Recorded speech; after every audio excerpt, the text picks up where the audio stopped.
Once again, I want to thank Fran and Marty Cedar for sponsoring this week's video, Dvar Torah.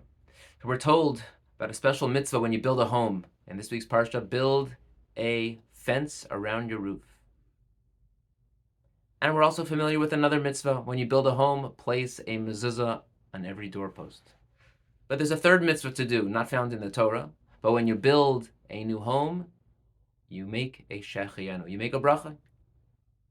Now, I understand why we make a bracha before we eat something, before we consume food, which can benefit us in the short term. I understand why we make other blessings, but a shechianu on a house, why are we making a shechianu?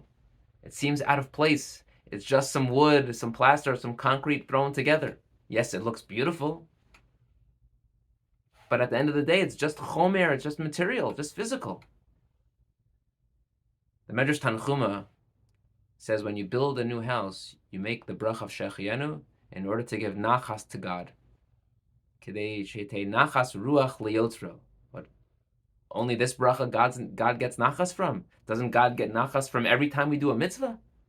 Why is it specific to a home that the Medrash tells us we need to give, God gets nachas from it?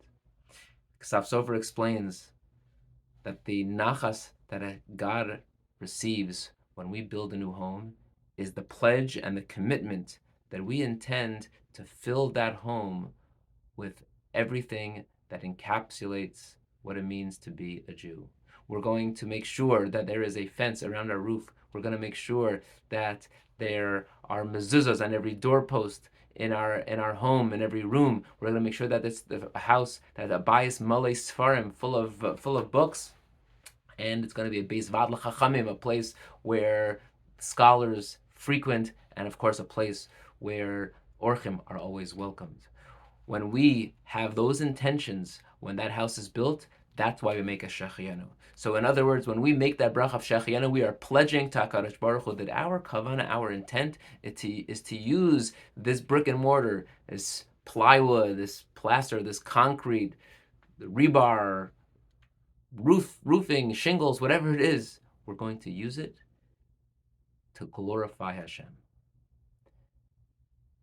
One of the most meaningful poems that I've read, and I read it often during eulogies, is called The Dash by Linda Ellis.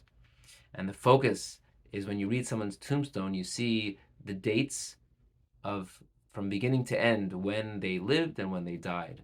But the most important sign is the dash between those years, because it's not that somebody was alive. It's not how the fact that they lived, but rather, or that they existed, but it's how they lived.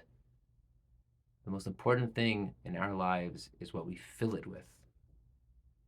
It can't just exist. The home is beautiful, nice 15,000 square foot house. But if we don't fill it with meaning, if we don't fill it with Jewish values, then at the end of the day, it's not worthy of a shechianu, because it's just a place that offers you protection. It allows you to exist. It doesn't allow you to live. May we use every opportunity to make a bracha, to give nachas to HaKadosh Baruch Hu, and may we continue to fill our homes with so much beauty and commitment to Yiddishkeit, so that the shechianu we made all those years ago, or maybe just a few weeks ago, will be one that we can continue to look back on and be proud that our kavanah came to fruition. Have a wonderful Shabbos.